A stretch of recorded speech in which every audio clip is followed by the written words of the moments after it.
The views, comments, and opinions of the following program do not necessarily reflect those of Morris Media Studios, MorrisMediaLive.com, or its affiliates. Listener discretion is advised.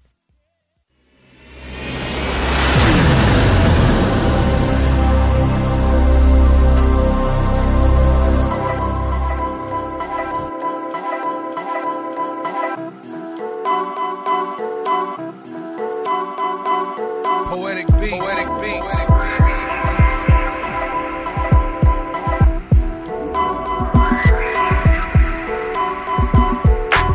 When you see me, you can see it. California, California.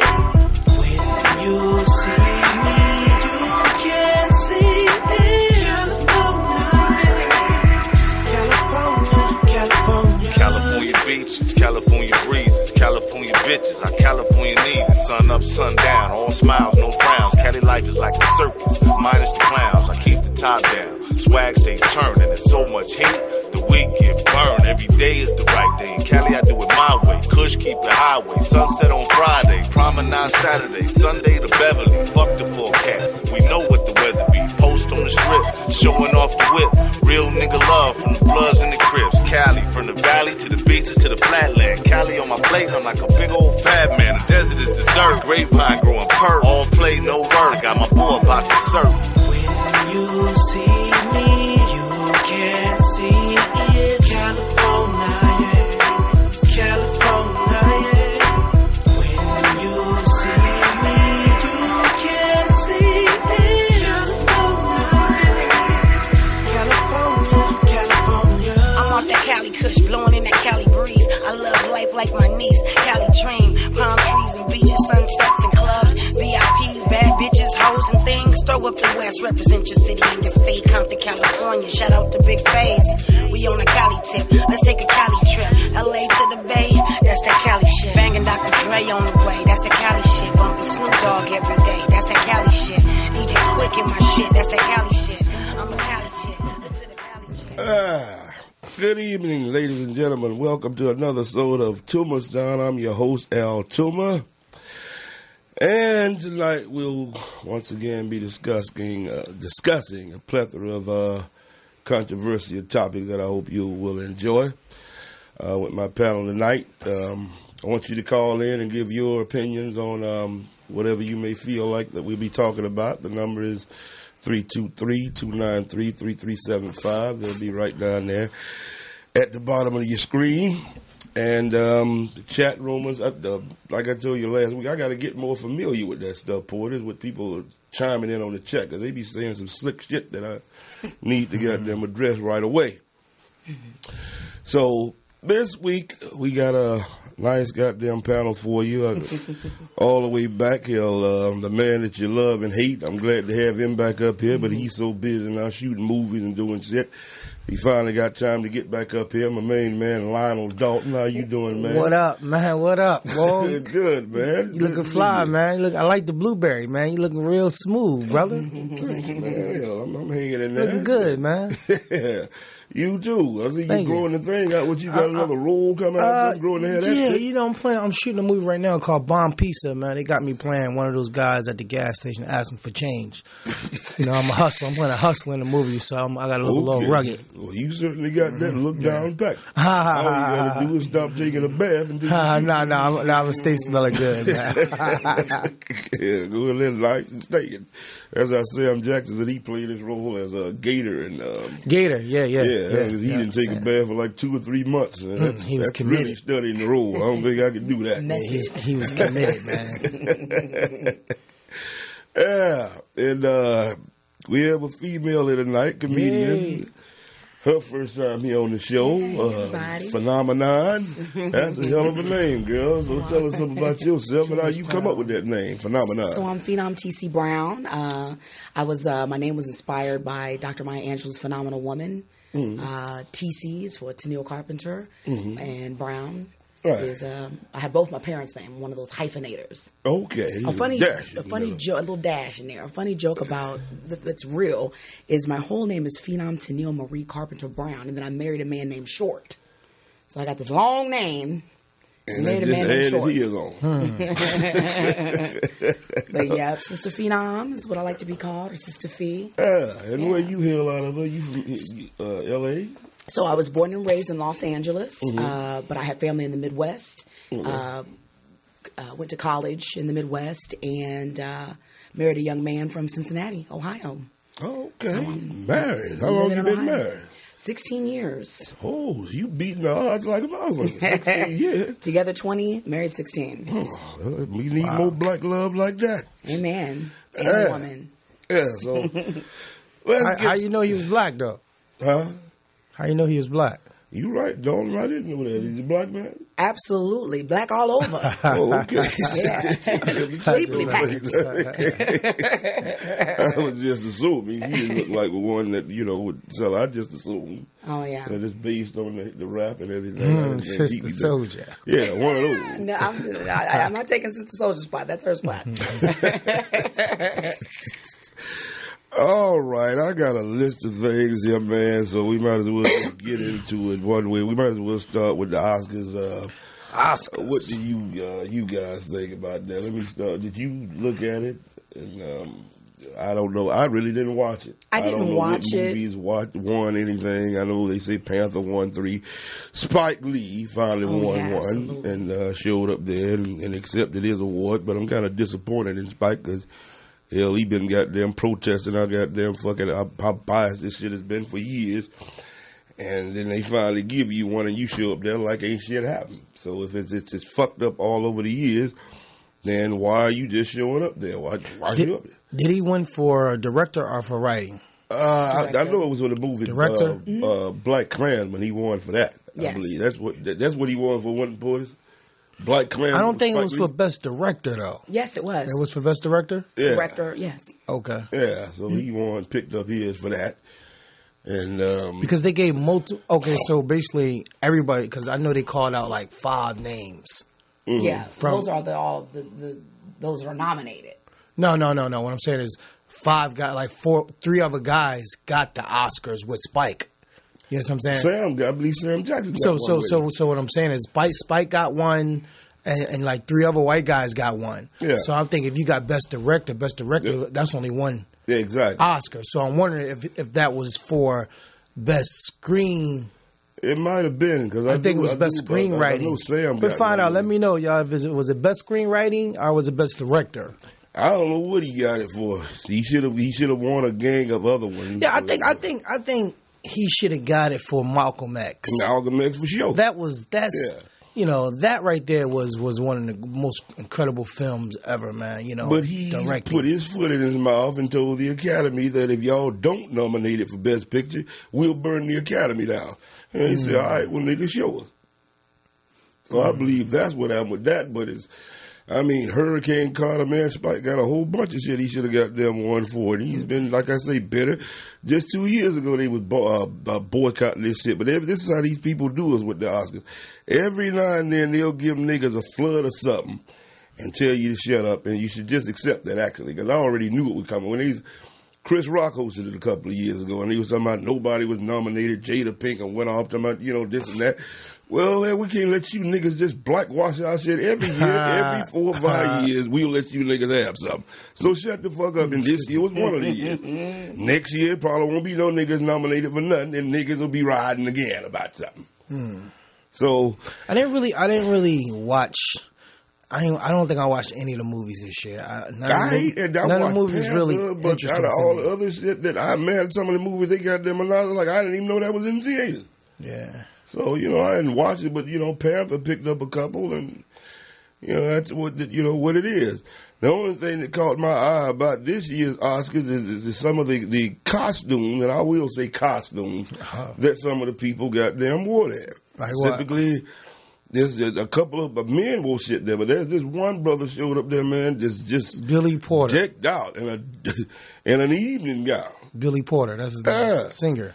Yeah, that was that motherfucker sent chills through my guts. Like, man, what the fuck?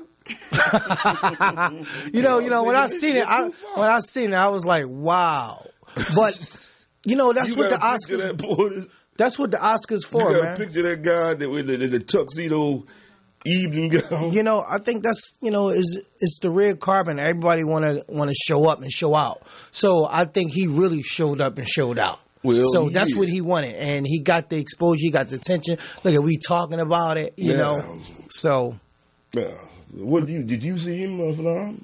I did. I saw some of the after coverage, Yeah. and you know, it wasn't the flavor that I savor, but you know, do what you will.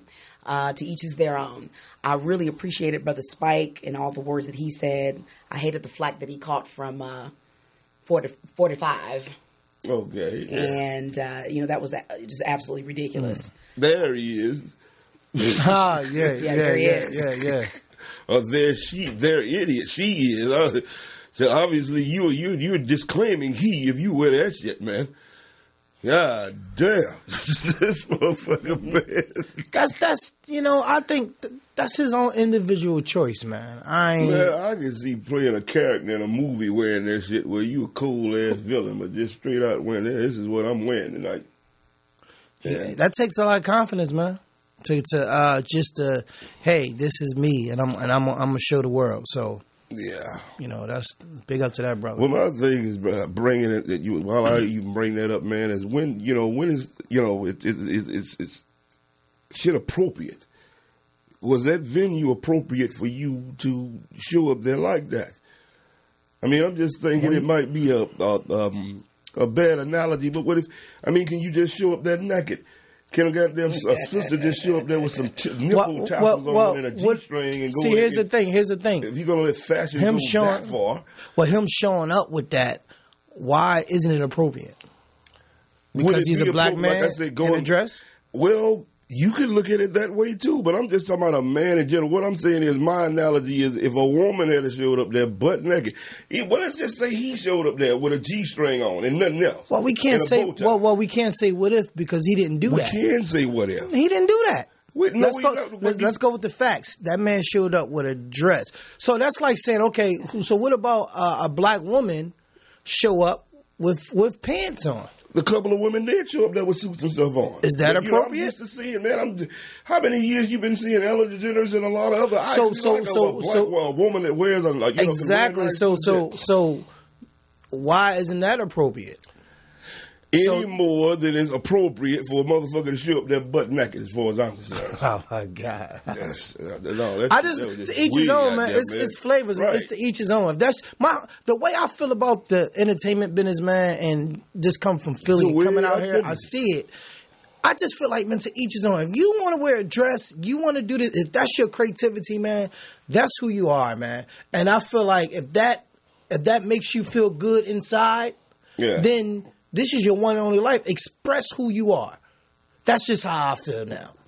When I was in Philly, I was one-minded. I was like, oh, why you got that on? Why you look like that? Why you doing that? Now, when I moved to L.A., my mind is so open. I see people, I'm like, yo, you know, because you don't know what people been through in their past. I agree with that. So now, because they've been through some stuff in their past, people escape their city and be like, yo, I got to let myself out. And maybe that's what that brother did, man.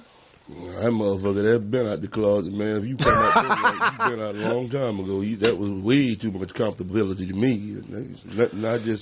Nobody. You keep talking. People talk about influences and everything, but they have no problem with what these people influence.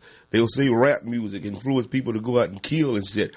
And to each his own. I mean, every day I start to sound like a white fucking racist, man.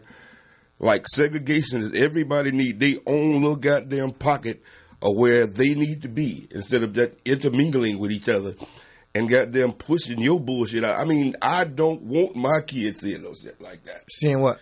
Anything like that. And just saying, well, that's Hollywood. Any more than I would goddamn, seeing a goddamn fucking drug. I mean, you don't want your kids around goddamn But you would want your kids to see, to be open and see stuff like that, to see the world. Because when you keep your child sheltered and not seeing anything, at home, I'll expose that shit at home. This is what you don't do. But when you see it in a medium like that, it's giving. No. When you say this is what you don't do, yeah.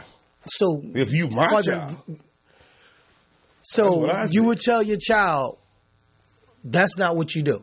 Put a dress my on. child.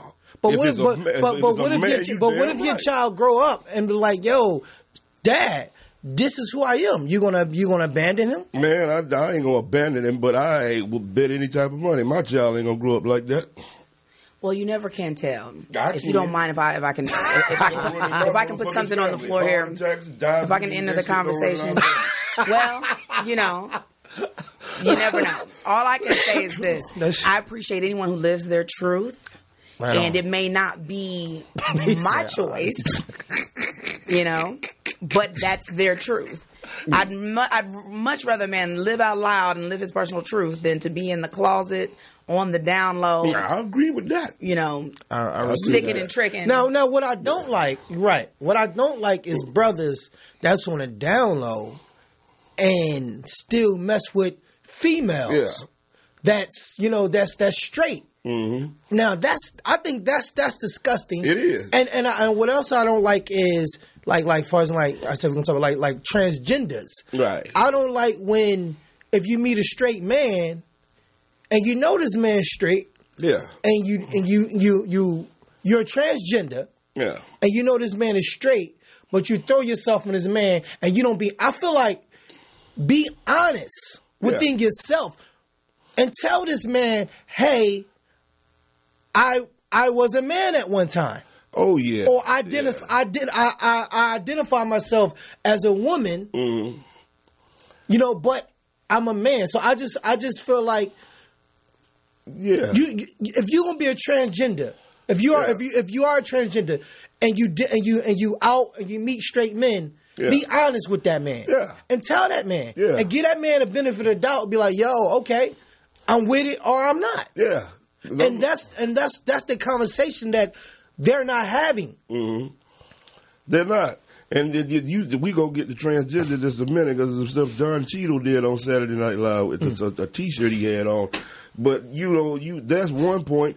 I'm with that as far as like your friend. Me and Mike Robinson talked about this last week, man. It's like far as your homeboys, it ain't just transgender, but man, if you know you gay, I mean, we friends.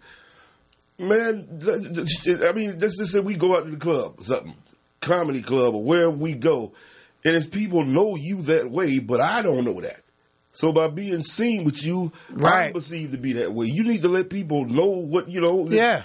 Come on out of the closet and be honest with it, because it's not fair, and you can fuck around and get your ass whooped fucking around with a motherfucker. And that's like what me. that man did. He came out I'm saying, like, of course, he'd been out whatever, but he like expressed Corey himself. Holcomb said that motherfucker asshole probably look like a catfish mouth. He's like very goddamn. Yes, he got them goddamn glasses on. She fly. Rose-colored lenses. I want to see more love in the world, so I start with myself. I receive that. I just want to do a little fact checking, you guys. So he was nominated for best director. Okay. But he actually, and forgive me, but I just want to make sure that I correct myself here. Spike Lee did accept the Oscar for the adapted screenplay during the 91st Oscars. Oh, okay. So he was nominated for best director. He's been nominated for quite a few things. Oh, he's been nominated for So they won for screen. They won for best adapted screenplay. Exactly, screenwriting. Mm-hmm. Yeah. So I stand. I was right. Yeah. So he thought. I think he probably thought that he was going in for best director, because that's what he really want, best director. Yeah. And don't get me, he deserved it. Yeah, man, Spike did some good. But his body of work is excellent. Yeah. I love everything that Spike stands for. Mm-hmm. It's about time that he gets recognized for his work. Right. Yeah, he'll get to you eventually. I'm glad he got a lot of what he been putting out lately. I haven't been really, feeling the films and stuff he's been doing. You like Black Klansman? I didn't watch it. I just choose not to. I just don't want to watch anything got to do with Klansman and Black Klan. I just didn't want to. And ironically, they gave him an Oscar for something called that. Black Klansman. Yeah, I mean, and so I didn't want to watch that, man. Well, the story is based on a true story. Yeah. I think we need to show as many stories as possible about, that our ancestors and what all they have gone through. I never tire of listening to people's stories because that's what motivates me. Yeah, especially back in the day when you feel a lot of the past generations, they've done more with less. Yeah. When you start looking at the stats, a lot of people are crying the blues about, mistreatment and things like that. And I'm all about it. Black Lives Matter. And I'm all about that. But we have to matter to ourselves. Mm-hmm. I think we have to start within ourselves. And, we can't continuously complain about the outside effects of things if the inside is there's a lot of work that we need to do within ourselves. Well, that's the thing about it. Even going back to the Gatum thing that we were talking about earlier, when it comes to black people, man, I don't know if we are even we can't afford to be gay yet. Because I got them people, man, that's got them. Back in the days when they I listened to Farrakhan explain why men did polygamy back in the day, why they dealt with multiple women, and that had to do with wars and shit, and there was a shortage of goddamn men, and it was more surplus of women. So if one of your homeboys got killed in war or something, it was natural for your friend or somebody to marry your wife, raise your kids, so the kid would have a father figure. He'd have a mother figure or something like that. So in the state that we in, man, and we losing in numbers and everything else, I don't think we have the luxury to be gay. Well, let's see. Let me bring up a couple names. Because when you start bringing up other countries where this shit is not as prevalent anywhere else other than the United States. What you mean luxury? I don't understand that. Like, what do you mean luxury? We doing that before we got here is what I'm saying, Donald. And that's what I was going back with the other countries. I mean, if this thing was such a you're born that way thing, then how come it's not like that all over the world in other countries? What you saying? They're persecuted and they can't express it? I believe it's all over the world. I believe that you can. It's not as prevalent as it is. I believe that you can be born gay. I think that's. I think it's a lot of kids that that came out the vagina. I believe you can be that way too. A person can be born a midget. You can be born with one arm long and another. I'm sure you can, but you cannot tell me today that this shit is not being commercialized in movies and commercials and being pushed. If that's what you see. Well, I don't gentlemen. Little Richard Penniman, James Baldwin. Let me tell you something. Brother James Baldwin is one of the one of the great minds. He is not any less of an intellectual. He is not any less of a learned man. He is not any less of a wise person because he chose to live his life the way he lived. I don't not read James Baldwin books because he was. Sweetheart, I hear what you're saying. What you're talking about within the last 100 years. Okay, James Baldwin and Little Richard, the ball was in the 19s and that. I'm talking about before we got here. That behavior, and you could say they were persecuted, but it wasn't as prevalent as it has become over here with these I think Europeans. right now they're putting it out there on us. Exactly. I mean, it's just shoving it down your fucking throat. Because what's going on now is letting people know that be proud of who you are today. Yeah. Live the truth. And that's what's going on. And some folks is afraid because where you come from, like you can't. If you gay, you don't know what their parents might do to you or with how friends think of you and stuff like that. So now people's like, yo, this is what it is. But what I don't like is don't force straight men to be able to accept that. I'm like, to each his own. Give me love for everybody. But I feel like for straight men, we under attack. Sometimes I feel like it's just different, man. It's different when you're a straight man. The constant throwing in your face, like you don't got to throw it in my face, right? But if you're not in that lifestyle, then why aren't you looking at it like this? That's just one less man you have to compete with. No, you're missing what I'm saying. No, you're missing what I'm saying. I don't have anything against it. I don't have nothing against it. To each his own. I want you to come out and be yourself. Right. But I just feel like you don't got to push it in my face all the time. And that's what I feel like about it's just like it's constantly, it's constantly pushed in your face. And the bottom line is, man, it is a sexual preference. It's a sexual preference. Now, my sexual preference, I like to do a lot of freaky shit to goddamn women. I like sucking toes and fucking and shit. I like grabbing. That's why I don't fuck with big women, because I like to grab women by their waist and turn them upside down and eat the pussy and all this type of shit. See how to do that? That's my sexual preference. But I'm not out getting political favors for this type of bullshit. It's a sexual preference. But I just feel like, man, to each his own, man. If that's who you are, I ain't got come no out problem with it. and be who you are. Yeah. I don't And even love think that about person for anything who that person gay are. unless I see it or somebody throw it in my face. I have no problem with that. But if I constantly walk around talking about what I like to do sexually all the time and demanded rights and shit, there's some gay people that try to compare this shit, their plight with slavery and all this type of shit. Man, you can't do that. But what about the kids that's been growing up in households where their uncle didn't touch them, or their daddy didn't touch them, or they've been molested. So now as they get older, they got mixed feelings about we go talk about R. Kelly earlier. They say that's what happened to him. That motherfucker, man. It's just you mean. Come on, man. Yeah. Come on, exactly say that's what happened to him. Come on, R. 13, a 14-year-old. It's nothing new. This has been going on for years and years and years. Yeah, in a lot of countries, man, is that the United States is where, and there are a lot of states over here where the age limit varies, where you can marry a girl 14, 15 years old as long as you got permission of her parents. But there are some countries, man, they consider a goddamn woman, a little girl, a woman at 12, 13 years old. These are American goddamn fucking rules and shit. But as far as what, pissing and shitting on, abusing women, girls like that, that's an entirely different thing. When he married Aaliyah, he should have been doing that. That's when Unless I knew. We was like, oh, what the hell's going on here? Yeah, but her parents had, then these parents, that's what everybody keeps saying, these parents have to be held accountable for that, because he couldn't have done that unless her parents had approved that shit. There's a time when you didn't have to ask no girl or nothing for no marriage. You went to her mama or daddy and you took a dowry. You took you took a cow, you took something, and then they give you their daughter. So his own brother is saying R. Kelly's sick. A lot of his family members, when you got your brother, your own brother saying, yo, brother need help. Yeah.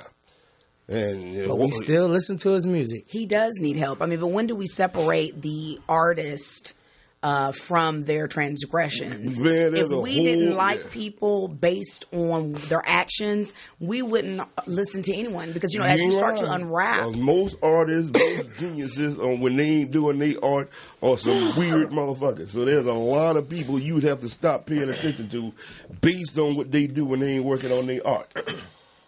Now, getting back to this transgender thing that you was talking about, if you got that picture, pulled this with Don Cheadle on Saturday Night Live. Don Cheadle. He went up and like you said, transgenders should tell men when they go out about their shit. They should. But, it's a lot of goddamn transgenders now, men going into women, and they want to compete in athletics with women and shit. Like basketball or wrestling, whatever women do. All right, you a man, you gonna get your sex changed into a woman, but you want to compete against women. Mm-hmm. I heard DL talking about this the other day. It's like, man, you can't do no shit like that. If you're a man, then you need to go start your own league or go compete with men. Don Cheadle had this shit on the night on Saturday Night Live, and I didn't know trans kids were under attack. But now they're saying that they're giving kids the right. If you're born with, that's what it really is. And I ain't never seen no man. I done seen female hermaphrodites is what they call them, where a woman is born with a penis and a vagina. I think it's a form of bullying. So basically, what he's is just still protect trans kids. It's like, this is who they are. Don't bully them. Right. They're kids. Yeah. So I think, I respect what he did. Yeah, I can see that. But I ain't never seen a man, I'm sure they are, but every goddamn person I've seen with multiple genitals, a pussy and a dick, it looked like a female. I don't know. I've never seen a man like you've seen. I've seen him in pornos and all this type of shit, but I've never seen a man, I think it look like me or you with a dick and a pussy. It's always a woman that I've seen that look like that. It's just, I don't. But what do you think about it? I don't know. Well, I am a woman that identifies as a heterosexual woman, so I am into men. and namely my husband, and I just had to clean that up. I'm into men, but my husband. Oh, absolutely. I mean, just Daryl, I'm not cheating on you, Daryl. No. Don't do that. I meant the man. But I don't want someone. I mean, we are full of assumptions, and if you don't fit into someone's image. If you don't fit into the way that they want you to talk, the way they want you, there's always going to be something. Mm-hmm. I really don't worry about what those people and their sexual lifestyles. I don't worry about them because it has nothing to do with me. It has absolutely nothing to do with me. If I go shopping and there is a gay man selling cosmetics or fragrance or working in clothes, if I come across any person, I just treat them with respect. Mm-hmm. If I'm at the makeup counter or, again, like I said, anywhere, I'll just use that for, because you have a lot of gay men that work in fashion. Yeah. And I just like people to be themselves. Yeah. I'm very comfortable with people who live in their truth. Yeah. It's the people that are anxiety-ridden and full of frustration and not getting their opportunity to live out loud that I tend to, have... That's where I kind of have the issue, where people cannot be comfortable with being who they are. I don't have to agree with what you do.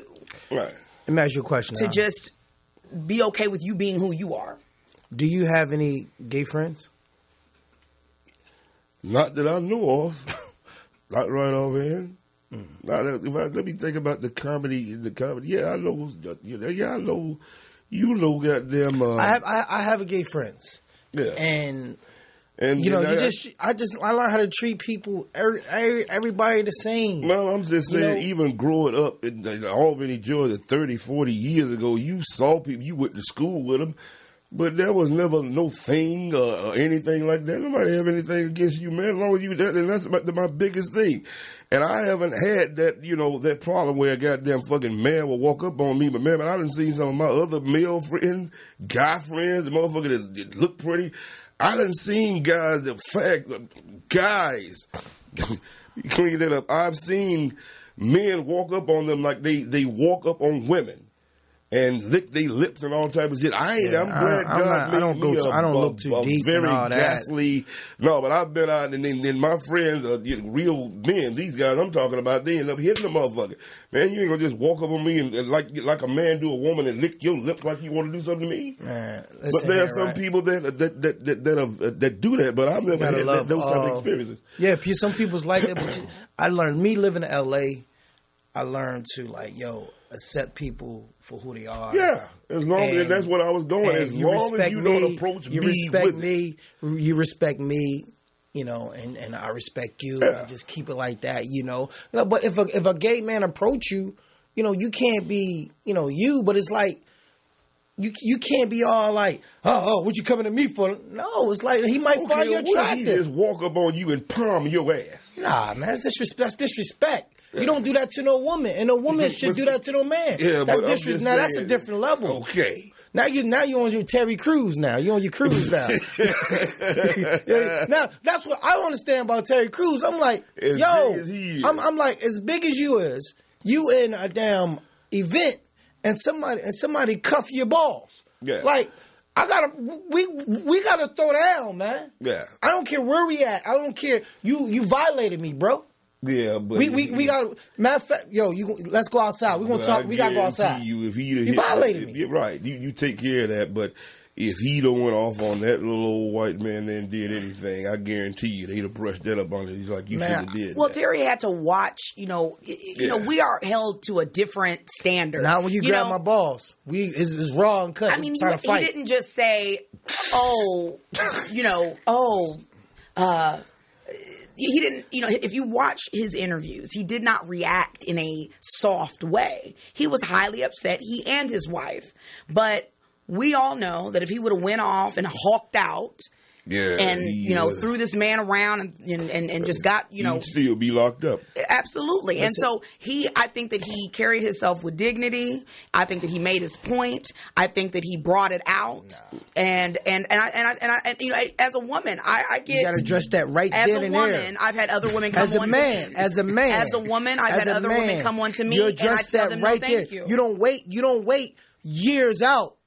And now it's a #2 movement, and you're like, oh, I got a #2 movement too. Somebody done cuffed my ball. No, you got to bring it out. You have to expose you address it. You address it right then and there. He did. No, he didn't. You haven't watched his interviews. He said he didn't talk to the guy. He said the guy did it a couple times. He said, I'm not saying, okay, say he took the bigger role. He didn't sling the guy around. All right, cool. But bro, let's go outside. We got to go outside, bro. You violated me. I don't give a fuck how many movies I got. I don't care if you violated me. That's like a man go and just touch your behind. Happens all the time. Well, he violated you, and he need to be dealt with. Absolutely. And it doesn't have to be just your behind. It could be somebody squeezing at your arm. It could be someone violating your personal space. It happens to me all the time. It happened to me this past weekend. You gotta address it. It happens all the time. Whenever it's like this. If you put down someone's advances, whether it's a straight man, a gay man, a woman. I've been asked by women, was I into certain things? My answer is no. If I say no, and then you get an attitude because you don't get your way, that's off-putting to me. Yeah. The same way a man is. Sometimes people get locked in on what they like and they want what they want, and it's an assertion of their power and selfishness. I can't get my way, so now I'm going to give you a hard way to go. Women have been dealing with that for years. Right. Where men go through that too, though. Sure. It's been times where a woman like me, and I don't give her what she want. Now she's mad at me. Men deal with that a lot too. Oh, he ain't attracted to me. Oh, I'm gonna make it hard for him. Oh, he don't want to sleep with me. I'm gonna make it hard for him. Yeah, you know how many casting directors, how many female that's in the industry that I can sleep with or I turn down, and because I turn down, I might not get certain roles. That happens to men all the time. Men get sexual assaulted by females too. But we feel like, oh, we too manly to address it. Yeah. So we do get sexual assaulted. That is why Terry brought that out, because it's not just a woman's issue. It's anybody who does not want advances from someone else, does not want that aggressive disrespect, has to call it out. Yeah. You have to call a thing a thing. Secrets are where things, when they fester and that secret keeping, that secret society thing, that's how it gets out of control, because too many people are hushed about it. The same way with molestation in black families, the same way with family on family. Would you agree? Incestual things. You got to call it out. We are really good at keeping secrets. Don't say nothing. Don't besmirch our family's name. Bring it out. Tell your truth. And you should not be victim shamed. Would you agree for talking about your truth? Right. That females do lead men on. There are females that do. Let's talk about it. You got some females that's in those offices, that's in the industry, and they lead men on. And when the man come on and trying to, oh, what's up, babe? What's going on? Whatever. Now it's like, oh, it's sexual assault. Yeah. Oh, he came at me this way. So I feel like we all got to look in the mirror and be accountable for everyone's actions. Yeah, because you got some females that come to work like, oh, I'm a seduce him. Yeah, and that's not right. I'm a seduce this man, and when he come on, when he like, because some men is weak, and when he come on and he like, hey, what's up? What going on? Oh, he's trying to get at me, but you putting this out there. You putting this energy out there. Well, you have to be careful nowadays, man. You got to be careful. The laws are in their favor to do that. That's what I'm saying. Self-preservation. I've been calling women pretty girl as a compliment for the last 20 years. The industry and I was just lying to one the other day. It's like, well, you know that's sexual harassment, don't you? It's like, well, hey, damn, sexual harassment, bitch, you look like a man. I just hate when people false accuse it, man. With anything, it'll be a lie. They ain't no pretty woman ever said that was sexual harassment. Here you is look like a fucking dude, and it's like saying hello, how you doing, pretty girl? Now you said that's sexual harassment. Well, I think that's taking it too far. I think that people, again, it's a power thing. People in this movement are some of the most unattractive motherfuckers that I've ever seen in my life. Yeah, but unattractiveness. Listen, I know. Okay, let's talk about that then. Just because someone's unattractive to you, beauty is in the eye of the beholder. And I'll tell you what, sometimes the aggressor will look for a person who is, has low self-esteem, who has issues, because they're like a lamb in the woods, if you will. It's like, it's like how an animal looks at prey, like they try to find the weak. Okay, and so. For example, like being a comedian, I hear a lot of different things, right? Around tax time, men got 3-4 different girlfriends because we're going to get these little tax checks. People are, unfortunately, distracted, women and men. They're just, there's too much of our genitals involved in everything. I can look at Brother Al and I can say, man, he's a handsome gentleman. I like what he's wearing. He's sharp. That doesn't mean I want you. I can give you a compliment, but it doesn't have to be sexually aggressive. Yeah. It doesn't, and I can look at you and give you good eye contact and communicate effectively. Just because I'm giving you eye contact doesn't mean that I want to, now have some tryst with you over the weekend. I think that we need to learn how to effectively communicate. I think we need to quit making it, about, this. Any ideas on how we do that? I think that we have to practice self-control and conduct ourselves. Each other's booties and all this type of shit. But we're not dogs. We human beings. But you're stripping stuff of things that we've done all our lives. So I heard what you just said. I mean, I see the problem. What's the solution? How do you let somebody know you're attracted to them?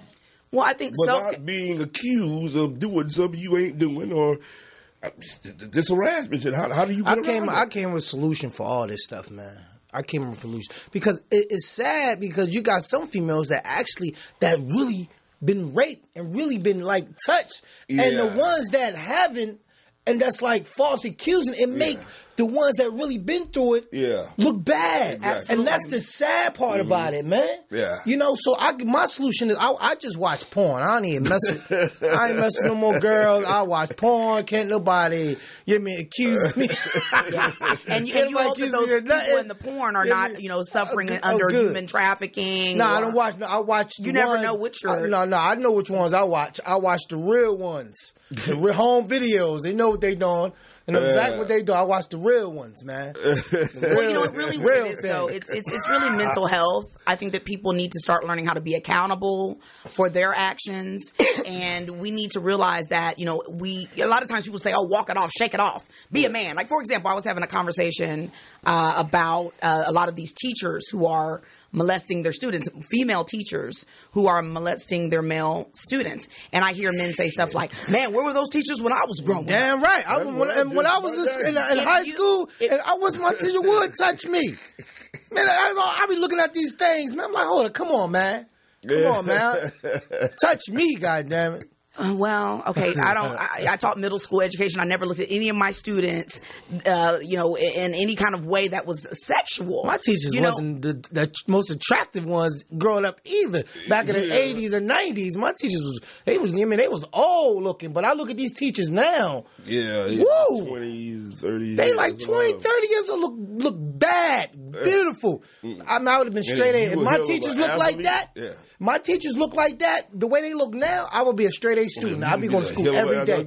Hey, Miss Parker. Again, distracted. So if you have a teacher that is taking advantage of a young male, okay, he can't think about his geometry. He can't think about his lessons because he's going to be distracted by there is difference. Being enticed sexually. That don't happen in the hood. That's what I'm saying. That don't happen in the hood. Oh, it happens. That happened in the suburban areas. I ain't never seen the history of me in the ghetto. I never heard of that. I beg to differ. I've heard about coaches having sex parties at their house. I've heard about. I've heard about teacher. I've heard it all. There's plenty. There's. But there is a difference, like everything else, man. No. I mean, it's frowned upon if it's a man doing that with a little girl in school. But like I said, ain't no man, especially no little boy. Was you told if your teacher touched you back in the day? It depends on what she looked like. I mean, we don't consider that abuse. And that's going back to R. Kelly. They said one of his older sisters abused him and some other women. And I know some guys that have said that women have got them fucking abused. I'm like, I was molested. I'm going to lie. I was molested. You know what I'm saying? So I'm going to be honest. Me being molested, that messed me up sexually. Yeah. You know what I'm saying? It messed me up. So now it's like, I'm messed up a little bit when it comes to sex. You know, so when I was 10 years old. Yeah. I was 10 years old, and I remember I was selling crack cocaine at 10 years old. True story. I was selling crack, and the nigga I was working for, he was 14. Mm-hmm. You know, so we went in the house. And he's like, yo, I gotta take this crack to this lady. I'm like, all right, cool, let's go. I go in. This is the first time I was ever exposed to sex. I go in, and she laid down on the floor. He started having sex with her. Having sex with her. I ain't know what sex was. I'm selling crack at 10 years old, yellow caps, nigga, like New Jack City. I'm looking at this, and I'm like, what's going on? This is crazy. He's like, all right, your turn. I go down there. I start having sex with her. You know what I'm saying? She made me get up because I peed in her. I was the first nigga that peed in the crackhead. That messed me up, man. Oh, man. Too much too soon. I think that there needs to be better sexual education. Exactly. I think that families need to talk to their children. And it's not just, I know young men who were 13 and 14 years old, and their father decided, I'm going to get you a prostitute. I'm going to make a man out of you. I think it's a lot of inappropriate behavior. We need classes. We need classes, not just educating the females about sex. What people don't understand is it's men, it's little boys in this world that been molested, that been touched, but as you get older, you got to keep that in. Like, oh, I'm a man, I can't talk about that. Yeah. And therefore, that affects young men growing up today, because we don't have no damn we don't have no counseling. We don't have nobody to talk to. So that's why I'm so happy that God put comedy in my life. And me watching Richard Pryor, my life is just like Richard Pryor in a way, without the cocaine. So I'm happy that I met a brother like Al, a mentor, I can use comedy to help me release my pain. So comedy is therapy. It's my therapy. Absolutely. It's my counseling. Without comedy, when I say stand-up comedy saved my life. Me too. It's sad that I'm in LA doing it, because the platforms out here is not big for up-and-coming comedians. Yeah. So therefore, you got to come to LA and get famous and use your fame, and now you get to explore the world with your stand-up comedy, stuff like that. But when I was in New York City for the summer, I felt kind of at home, because I was getting up every night talking about my stuff, it's not like that out here. Yeah. Well, it can be. I mean, you can get on the Mic Map. It's called the LA Comedy Bureau, and you can follow that Mic Map, and you can get up every single day, several times a day. But you got to be careful. Go to San Francisco. That's a great town to help you to cultivate your craft. Same thing Richard Pryor did. Yeah. And I actually took an artist sabbatical to San Francisco and lived there, and just went up as much as possible and wrote, and just made sure I really immersed myself. There's an author that has the quote about anyone can be a a pro or an expert at something if you get your 10,000 hours in. Yeah. When I'm still working on my 10,000 hours when it comes to being a performance artist. Right. I started doing comedy about 8 years ago, but I've always been into wit and humor. I've always loved creative writing. I've always been a lover of the performance art. And you're right. It is an outlet. It is therapeutic. I remember I was teaching a class in some middle school age kids, and one of the classes I was teaching was Introduction to Theater, and they were always telling me, many of them would say, this is not a real class. And I would tell them, hey, listen, the world is a stage and you have to know how to act. Think about, things that your elders might say to you, like when we go in the store, you better act right. Don't go over here acting up. So you have to learn how to act right. Your job, that's a stage right there. Right. The way we treat people in general public when you go for a meeting or anything like that, that's the same as almost auditioning. Yeah. So I think that we need to teach applicable skills to young people so that they can learn how to emote. They can learn how to feel their emotions. I don't want anybody to be emotionally constipated. And I feel my heart goes out to the brothers and the sisters who have to be locked up within their pain. So they start over drinking, over medicating, overeating, overdoing whatever it is to stuff their feelings and make themselves feel better and being self-destructive. I would rather a person, be like a Billy Porter and just live out loud and deal with what they're dealing with. Okay, well, what you keep saying that, and I understand that, but once you express that and you're still miserable, then what? You know how many killers? We're just talking about minor things like gayness and all this type of shit. But you know how many people out there that are doing sick shit every day that are taking people's lives, and they have to hold that in? So you can once you release it, then all right, hallelujah. What do you do then? Do you stop doing what you're doing, or I just wanted everybody to know? The work continues. Now I feel better. The work continues. Like every 10 years, you're not the same man that you were when you were 15. No, the same man I was 5 minutes ago. So we are ever changing. We are developing. Hopefully we're not just some stagnant, underdeveloped person. So I think that we just have to do those mental health checks. I think that we have to do self-assessments. I think that, they also need to bring some of these things into the schools. Mm-hmm. Yeah, we got a call. Okay. All righty. Put those on. This is on. Call. Hello. Hey, what's going on, Mr. Toomer? What's going on, Mr. Toomer? This is Jay Speed calling you, Skill Muhammad.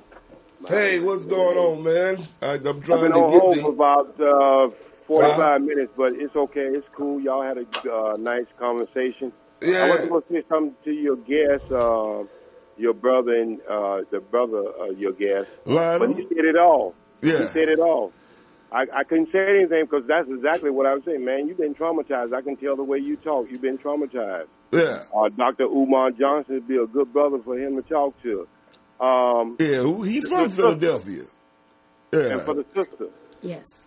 I can tell you have some consciousness about yourself, but it shows us the state of mind of us in America because all the questions you was asking for or made it in your statement that we need schooling, we need change of this and change. Like I would ask you, what example would we go get that from? These are the people who kidnapped us for 400-something years, brought us over in this country. We're like brown bears in the midst of polar bears. So where are we going to get that kind of lesson from? You know what I mean? So we can ask for a lot of different things in life, and we can want them to be one way or the other. But we got to be real too. Yeah. You can't bring an animal from Africa and give him different food and expect him to work on the same as he would in his natural environment.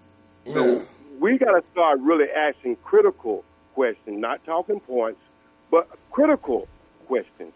Yeah. Yeah.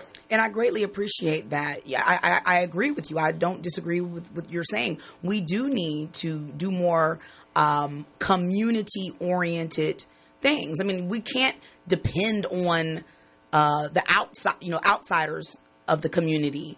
We need to, remember that old saying, starting at home. Yeah. Right? We need to start with home.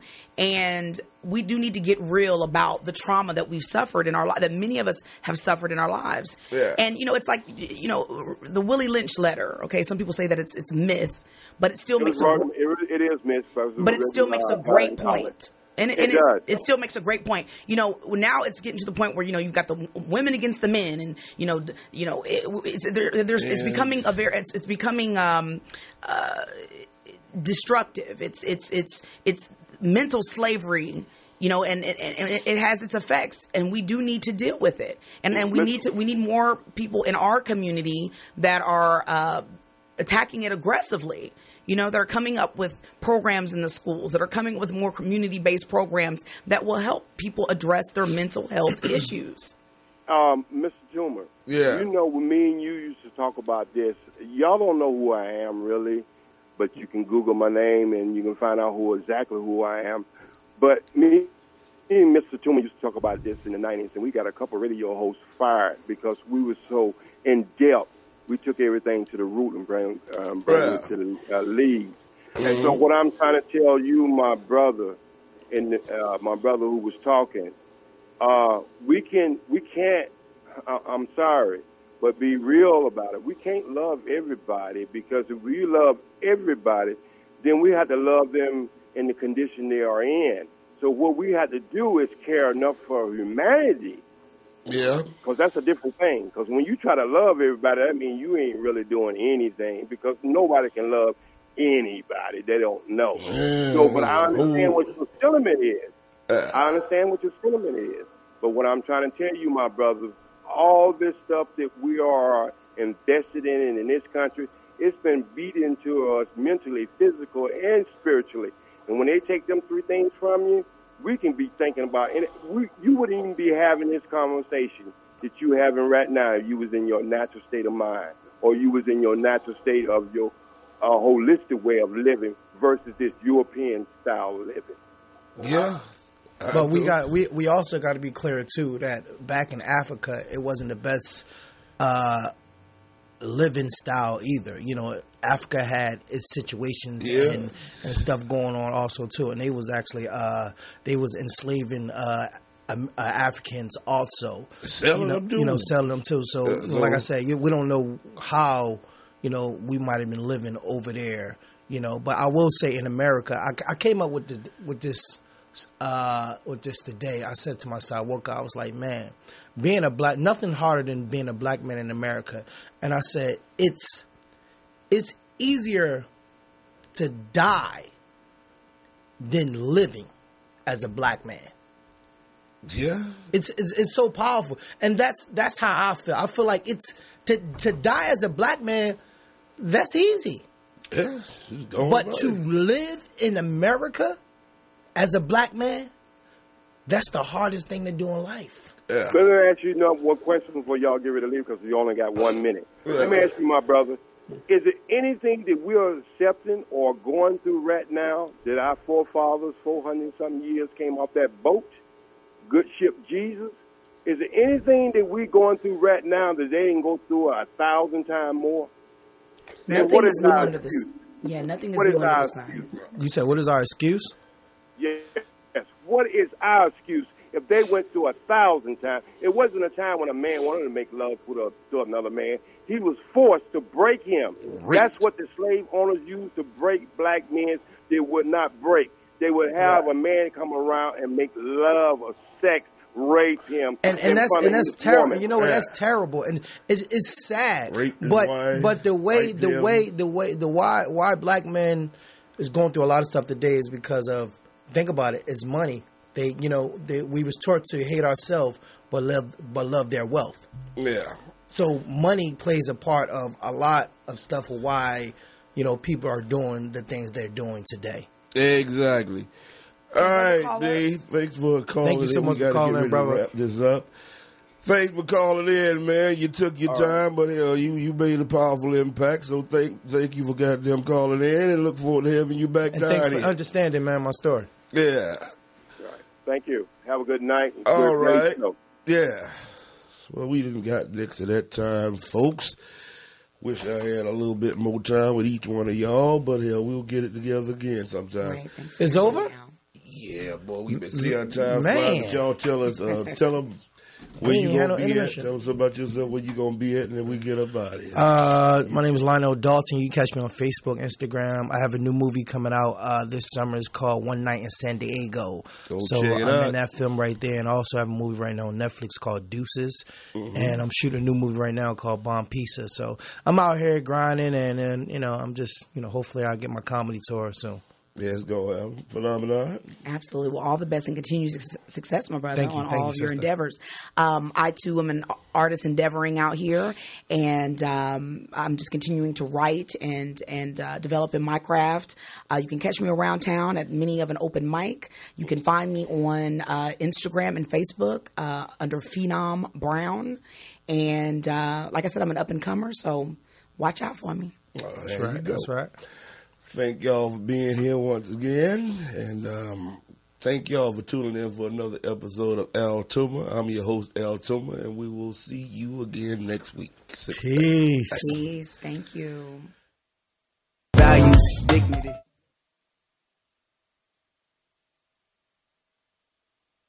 Love, hope, loyalty, fighting for a purpose, coping with grief, communication, thinking for yourself, belief. Prayer, meditation.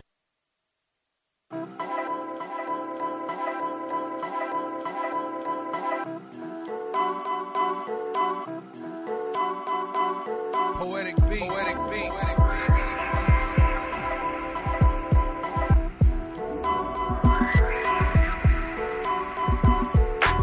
When you see me, you can see it. California, California.